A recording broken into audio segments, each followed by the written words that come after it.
Alam mo ba ang kwento ng misteryosong bahay sa dulo ng ating baryo? Tahimik itong nakatayo sa gitna ng damuhan, isang lumang bahay na puno ng mga bintana ngunit walang pintuan. Kakaiba, di ba? Pero mas kakaiba pa ang nangyayari tuwing gabi. Bigla na lang itong nagliliwanag na para bang may nakatira. Ayon sa mga matatanda, may pamilyang dating nanirahan doon. Hanggang isang gabi, bigla na lang silang nawala at mula noon, walang sino mang nakapasok muli. Marami nang sumubok maghanap ng daan papasok. Pero kahit paikutin mo ang bahay, wala kang makikitang pasukan. Para bang nilalaro ka ng iyong mga mata. May tatlong kabataang naglakas loob pumunta roon isang gabi.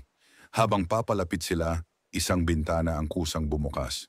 Sa loob may nakahanda, mesa, kandila at mga plato.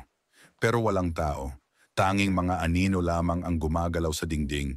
Nang sumilip ang isa sa kanila, biglang sumara ang bintana. At mula noon, hindi na siya muling nakita. Hanggang ngayon, nakatayo pa rin ang bahay na yon. Tahimik, tila nag-aanyaya.